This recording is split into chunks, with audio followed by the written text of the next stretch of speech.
Part 3. Autumn settled over County Mayo with hardly a whisper. The leaves did not blaze with brilliant colours as they did in happier years. They seemed simply to tire, curling brown upon the branches before surrendering to the wind. The fields looked weary. People looked wearier still. Only Coco seemed untouched by the season. If anything, he'd grown leaner, stronger. His muscles rippled beneath his sleek black fur as he slipped through long grass, almost without disturbing a blade. His hearing remained as sharp as ever. His green eyes caught the slightest flicker of movement. He'd become exactly what nature intended, a hunter. The mornings belonged to him. Long before the Caseys stirred, Coco was already abroad. He knew where the mice nested between the stone walls. He knew where rabbits emerged just before dawn. He knew which ash trees the magpies argued in every morning, and which hawthorn hedge hid the foolish little wrens that forgot to watch the ground. Some hunts lasted only moments. Others demanded endless patience. Coco enjoyed both equally. Hunting was never simply about food. It was about listening, watching, waiting until the world forgot you were there, then moving faster than the world believed possible. It made perfect sense. Unlike people had become impossible to understand. Brendan no longer sang while working. For as long as Coco could remember, Brendan had always sung. Old Irish airs, church hymns, nonsense songs that made Eileen laugh until she hiccuped. Now there was only silence. Even the spade seemed quieter. Kathleen had changed too. She had begun doing something Coco had never seen before. Whenever she peeled onions, or what few onions remained, she carefully gathered every scrap of skin into a little cloth bag. Nothing was thrown away. Not cabbage stalks, not potato peelings, not stale crumbs, not even bones already picked clean. Everything might become tomorrow's meal, or the day after. Patrick had grown taller, but somehow smaller. His cheeks had hollowed, his clothes hung loosely upon him. When he smiled, which was rarely now, it seemed to cost him effort. Only Eileen still tried to play. Children carried hope more stubbornly than grown people. Even hunger had not yet managed to steal it away completely. "Coco!" She ran into the yard carrying 2 sticks. "We're soldiers today." Coco watched politely. She handed him 1 stick. It immediately fell to the ground. "I forgot," she giggled. "Cats don't carry swords." He certainly did not. What an absurd idea. She picked him up instead. "Then you're my captain." He could accept that. A captain sounded suitably important. Together they marched around the cottage while Patrick watched from the doorway. "Mind yourself, Captain Coco," he called. "There are dragons beyond the byre." Eileen gasped. "Really?" "The biggest in Ireland." She held Coco tighter. "We'll protect everybody." Coco had no idea what dragons were, but protecting Eileen sounded like worthwhile work. That afternoon he caught 3 mice. He ate 1. The second he buried beneath loose earth beside the ash tree. The third he proudly carried home. This time he laid it directly beside Brendan's boot. The farmer looked down. For several moments he simply stared. "You've done well." His voice was soft, almost grateful. He bent and picked up the mouse. Coco blinked. That was unusual. Normally humans admired his catch, then left it exactly where he had dropped it. Instead, Brendan turned it over thoughtfully in his hand. Kathleen appeared in the doorway. She froze. Their eyes met. Brendan slowly placed the mouse back upon the ground. "Not yet." He whispered the words so quietly that only Kathleen heard them. Coco merely wondered why the mouse had suddenly become so interesting. Rain came again, days of it. The cottage seemed smaller whenever storms kept everyone indoors. Smoke lingered beneath the rafters. The fire never quite chased away the damp. Outside, puddles spread across the yard until even the hens from neighbouring farms stopped wandering. There were fewer hens these days. Fewer cows, fewer voices. Some cottages stood empty now, doors swinging open, windows broken. No smoke rising from their chimneys. Coco visited them once or twice. They smelt strange, cold, forgotten. Homes should never smell forgotten. One evening a knock came upon the door. 3 slow raps. Brendan opened it. Father O'Malley stood outside, rain dripping from his cloak. "Evening, Brendan." "Father." "May I come in?" "Of course." The priest removed his hat. He looked older than Coco remembered. Not in years, in sorrow. His eyes travelled around the little cottage. They rested briefly upon the empty shelves, the nearly empty meal sack. Patrick, Eileen, finally Kathleen. "You've enough for yourselves?" Brendan asked. The priest smiled sadly. "I've enough to keep walking." From beneath his cloak he produced a small loaf, not fresh, not large, but bread nonetheless. Kathleen covered her mouth. "Oh, Father, I've another family to visit after this. You should keep it." "I should not." He placed it gently upon the table. "The Lord provides." Brendan looked at the loaf for a long while. "So he does." Yet something in his voice suggested he wondered why the Lord had waited so long. That night the bread was shared, thin slices, very thin. Eileen held hers for several minutes before taking the first bite. "I want it to last." Kathleen smiled. "So do I, love." Coco sniffed hopefully. The smell was wonderful. Fresh bread had once been ordinary. Now it seemed almost magical. Eileen tore the tiniest piece. "For you." She placed it before him. He tasted it, politely. It was pleasant enough, but bread was no mouse. He left half of it. Eileen laughed softly. "You're fussy." Indeed, he was. Long after everyone had gone to bed, Coco woke. Voices. Quiet. Whispering. He lifted his head. Brendan and Kathleen sat close beside the dying fire. They thought the children slept. Patrick did. Eileen did. Coco merely watched. "The landlord's agent came again. I saw him. He gave us until month's end." Kathleen nodded. "I know. If we cannot pay—" "I know." Silence settled between them. The fire crackled softly. Then Brendan spoke words that seemed to pain him. "We've nothing left." Kathleen looked toward the sleeping children. "No. The neighbours have nothing. I know. I've tried everywhere." She reached across and took his hand. "I know." His shoulders slumped. For the first time in all the years Coco had known him, Brendan Casey looked defeated. Not tired, not worried. Defeated. His eyes drifted across the room. They rested upon Coco. The little black cat stared back curiously. Brendan quickly looked away. "I can't." Kathleen closed her eyes. "I know." Another long silence, and when she finally spoke, tears trembled in her voice. "But if it comes to the children—" Brendan buried his face in his hands. "Don't. I'm only saying, don't. They're starving. I know they're starving." The whisper broke. For several moments neither spoke. Fire burned lower. Coco yawned. The humans often had strange conversations late at night. They spoke in half-sentences, paused for long periods, sometimes cried. He had never understood why. At length Kathleen looked once more towards the sleeping cat. Her eyes filled with tears. "Eileen would never forgive us." Brendan said nothing.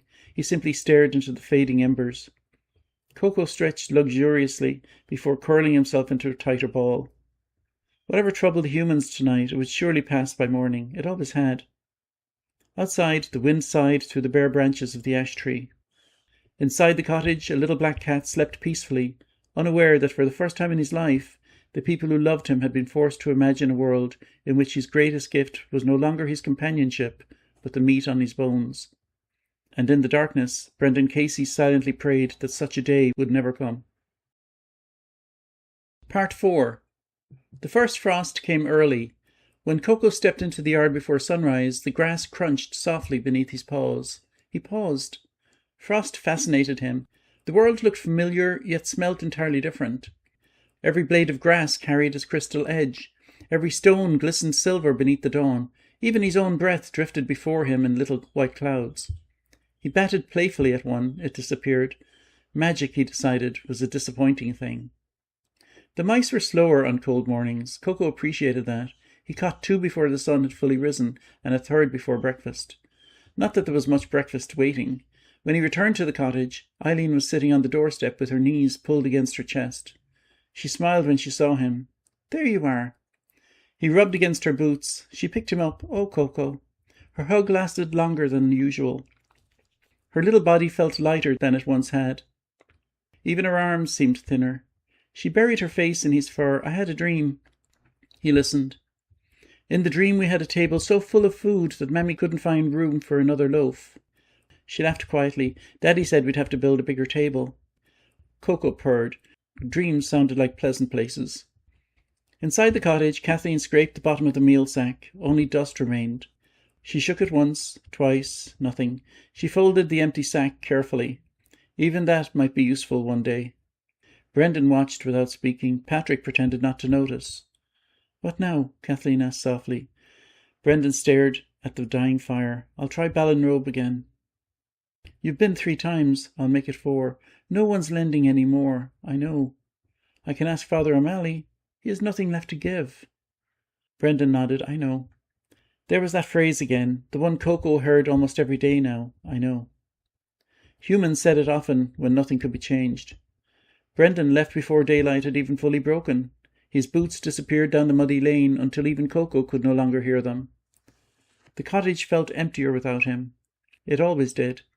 Patrick spent the morning repairing a broken fence, though there were scarcely any animals left to keep inside it. Kathleen mended clothes that had already been mended so many times they were becoming patches stitched together by memories. Eileen played quietly beside the hearth. She no longer invented dragons or soldiers. Instead, she drew little pictures in the ashes with a stick. Coco. He wandered over. She drew 4 circles. This is us. She pointed. Daddy, another Mammy, another Patrick, then the smallest, me. Finally, she drew another beside herself, and you. She smiled. Your family. Coco looked at the picture. It was a poor likeness. He was considerably more handsome than the circle suggested. Still, he sat beside it proudly. Brendan returned after sunset, empty-handed. One look at his face told Kathleen everything. No work. He shook his head. No meal. Again he shook his head. No loan. Silence. The landlord's agent was there. Kathleen closed her eyes. What did he say? He said the Earl has decided enough waiting. When? This week. Patrick stopped eating, or rather stopped pretending to eat. Eileen looked up. What does that mean? Kathleen forced another smile. It means... But the words refused to come. Brendan answered instead. We may have to leave the cottage. For how long? No one spoke. Eileen looked from one parent to the other. But this is our home. Brendan reached across the table and gently took her hand. I know, little one. His voice trembled. I know. That night sleep would not come easily. The wind rattled the thatch. The fire had burned down to glowing embers. Patrick lay awake, staring into the darkness. Kathleen quietly wept where she thought no one could hear. Brendan sat alone beside the hearth. Coco slept curled against Eileen's feet, warm, safe, content. Near midnight, Coco awoke, not because of a sound, because of a smell. Tears. Humans smelled different when they cried. He lifted his head. The voices were barely whispers. There's nothing left. Kathleen. I can't watch them starve. Brendan. There's only one thing in this house with meat on it. Silence. Then Kathleen answered, No. We may have no choice. No. Eileen, I know. If she loses him, I know. But if she loses Patrick, neither spoke again. The fire crackled softly. Coco blinked. They were talking about him. He knew that much. Cats always know when their names are spoken. But he understood little else. Meat, choice, Patrick. The words floated through his mind without meaning. He rested his head once more. Soon the humans would stop whispering. They always did. Except this time, someone else had heard. Eileen. Her eyes were open, wide open. She had not moved, not made a sound. Tears slipped silently down her cheeks. She understood every word. She waited, listened until her parents finally lay down beside the fire. She waited longer still, until Brendan's breathing became deep, until Kathleen's quiet sobbing faded into an exhausted sleep. Only then did she sit up. The cottage was almost completely dark. Moonlight slipped through the little window. He stretched, yawned, followed. She wrapped her little shawl around herself and quietly lifted the wooden latch. The door opened with only the faintest creak. Cold air rushed inside. Together they stepped out into the moonlight. The night was still. Only the distant hoot of an owl disturbed the silence. Eileen knelt before him. She stroked his head again and again. Her fingers trembled. I'm so sorry. Coco purred. Whatever game this was, it involved excellent scratching behind his ears. She wrapped both arms around him, held him as tightly as she ever had. I love you. He licked her chin. Salt. Her face tasted of tears. She began crying openly now. I have to save you.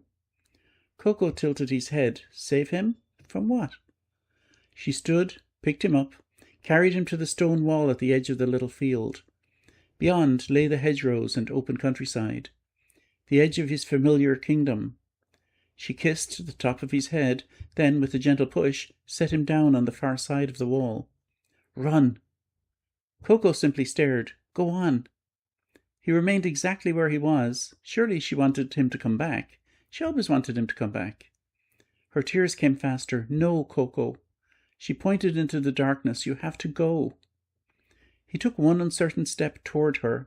She shook her head. "No." The sharpness in her voice startled them both. Coco froze. Never, not once in 6 years, had she spoken to him like that. She picked up a small pebble, not to hurt him, only to frighten him. She tossed it onto the ground just in front of his paws. "Go away." The pebble bounced harmlessly through the grass, but Coco leapt backward in surprise. Eileen covered her mouth. "I'm sorry." She could barely speak through the tears. "I'm so sorry." She bent down, hugging herself to stop from running back to him. "Please don't make me do it again." Coco stared at the little girl, his little girl, the one who had fed him, named him, loved him. Now she was sending him away. He searched her face for some clue, some explanation. There was only sorrow. Slowly, uncertainly, he turned toward the darkness beyond the hedgerow. He took a few steps, then looked back. Eileen was still standing there, crying. She forced herself to wave him onward. "Goodbye, Coco." He did not understand, not at all, but every creature knows when it's no longer welcome. With one final glance toward the only home he had ever known, the little black cat disappeared into the moonlit fields of County Mayo. Eileen remained by the stone wall long after he was gone. She listened until the last faint rustle of his paws had vanished into the night. Only then did she collapse onto the frosted ground, sobbing so hard she could barely breathe. Inside the cottage, Brendan and Kathleen slept on, unaware that their daughter had made the impossible choice for them. And out in the darkness, Coco padded slowly through unfamiliar fields, his heart as confused as it had ever been. He searched his memory for what he might have done wrong. Had he scratched the chair? Had he brought too many mice into the house? Had he forgotten to wash before climbing onto Eileen's lap? Cats take rejection personally. By the time dawn began to lighten the eastern sky, Coco had reached only one sorrowful conclusion. Somehow, without ever meaning to, he must have stopped being a good cat.